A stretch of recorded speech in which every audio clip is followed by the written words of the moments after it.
Buenos días. Nos encontramos hoy para la lectura orante con las Sagradas Escrituras. La Iglesia hoy nos invita para que se proclame el Evangelio según San Lucas, capítulo 19, versículos 45 al 48. Presencia de Jesús en la Eucaristía, todo el honor y la gloria para Él. Nos encontramos con Él en la adoración al Santísimo y en la proclamación de su palabra. Los Evangelios son lo que Jesús hizo y enseñó, son Jesucristo mismo, la buena noticia. Hagamos el primer momento, lectura del texto. En aquel tiempo entró Jesús en el templo y se puso a echar a los vendedores diciéndoles: escrito está, mi casa es casa de oración, pero ustedes la han convertido en una cueva de bandidos. Todos los días enseñaba en el templo. Los sumos sacerdotes, los letrados y los senadores del pueblo intentaban quitarlo del medio, pero se dieron cuenta de que no podían hacer nada porque el pueblo entero estaba pendiente de sus labios. Palabra del Señor. Gloria a ti, Señor Jesús. Volvamos a tomar el texto. Lucas 19, versículos del 45 al 48. Miremos todos los detalles, dónde se encontraba Jesús, qué afirmación hace allí, cuál es su actitud también ante una irregularidad y esta situación que se vivía en el templo, cuál es la perspectiva de los senadores, letrados, sacerdotes hacia Jesús, qué pasa con ellos, qué querían lograr contra Jesús. ¿Y cuál era la situación de la gente? ¿Cómo la gente percibía al Señor? Miremos toda la estructura de estos versículos del capítulo 19, versículos del 45 al 48. Recordemos que los ojos, la voz, los sentidos hacen que estas letras tomen vida hoy, una palabra de Dios. El corazón reposa en el sentido. Le pedimos al Espíritu que nos ilumine siempre en este ejercicio orante con las Sagradas Escrituras. Segundo momento, meditación.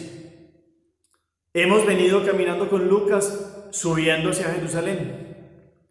Ya nos lo ha mostrado, llegó a Jericó, curación del ciego, la conversión de Zaqueo y empieza el camino de su vida. Y ayer llegaba ese momento donde llegaban muchos peregrinos en otra época cuando iban a las fiestas de Jerusalén y se alegraban porque veían la ciudad y empezaban a cantar. Lo meditábamos ayer, qué alegría cuando me dijeron vamos a la casa del Señor.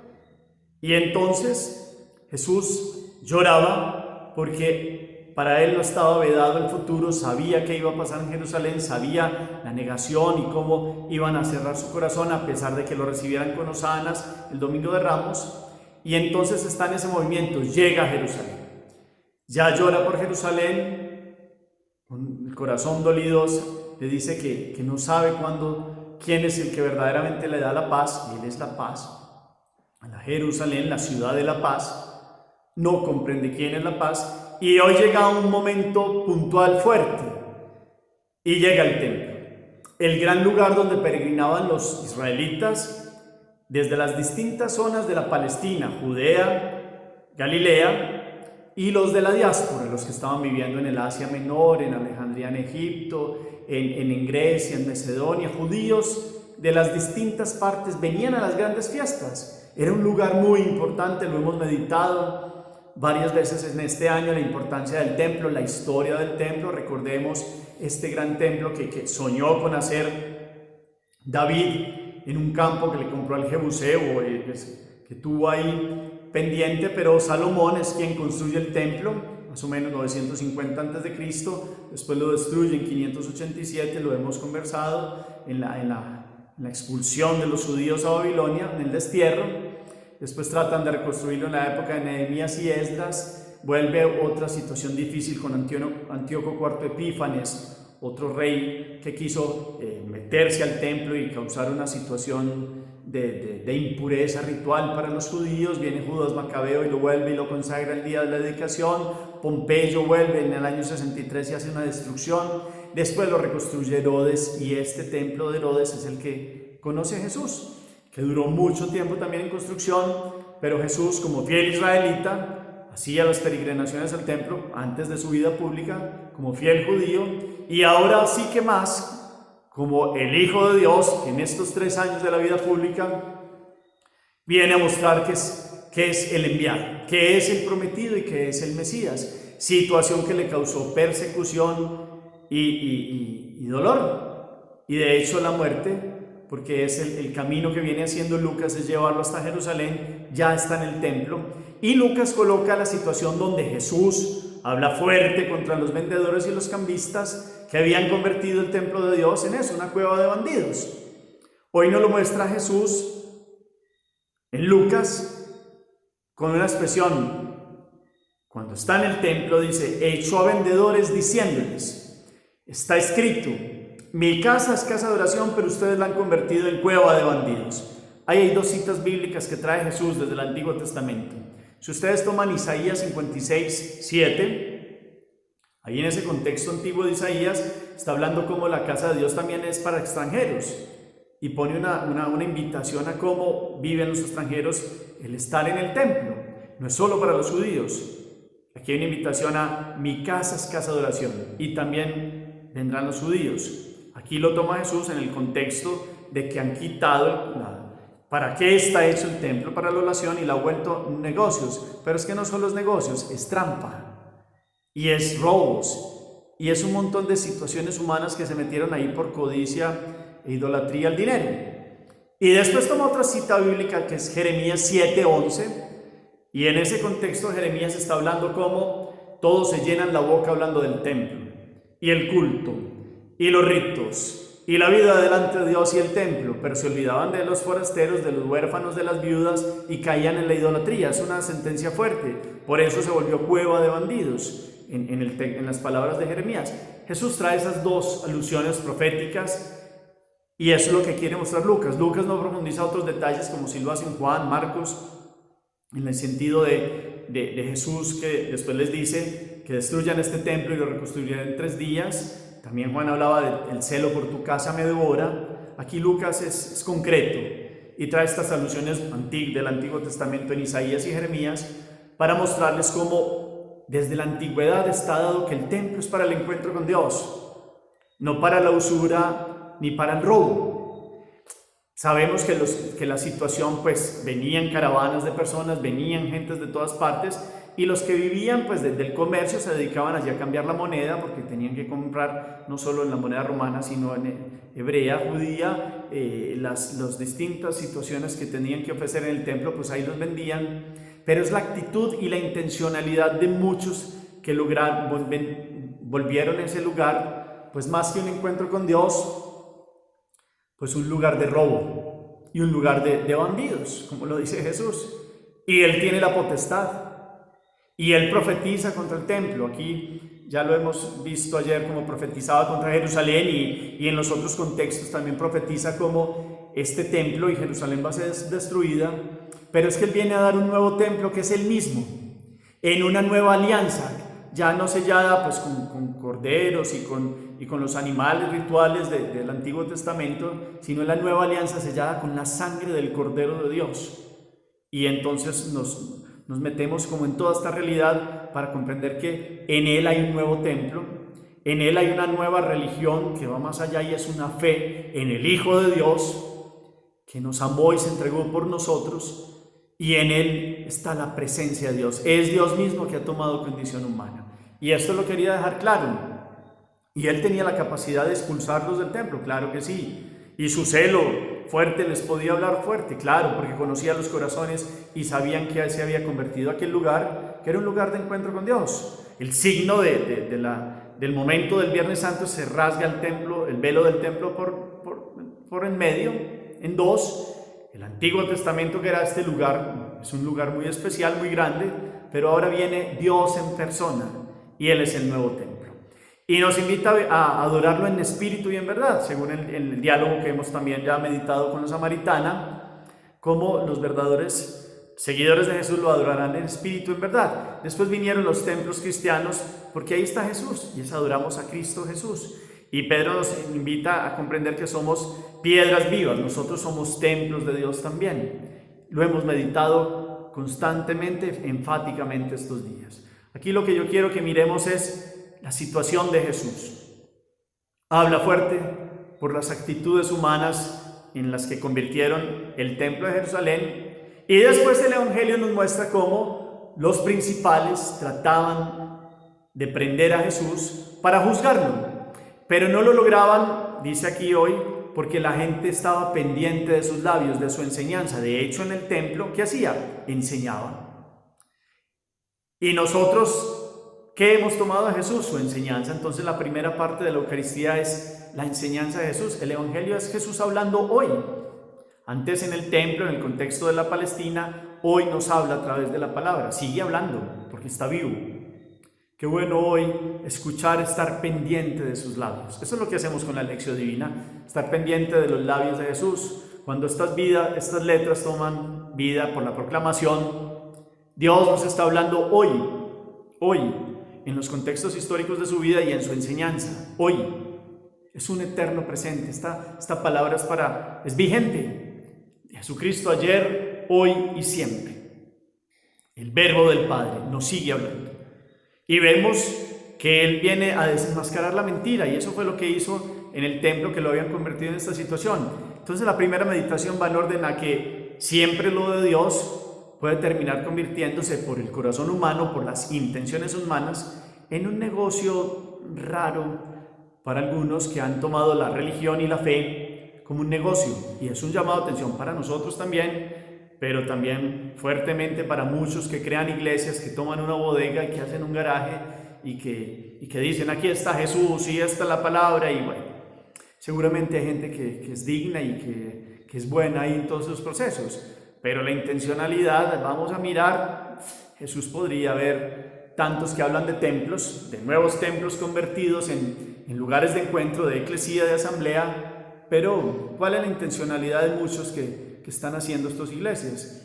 También nosotros tendríamos que revisar que el encuentro con Dios no se vuelva un negocio, que las apariciones y las revelaciones que Dios permite privadas no se vuelvan tal. No es que no las haya, las hay. La iglesia las va purificando y va mirando qué hay de peso en ellas, porque por sus frutos los conocerán.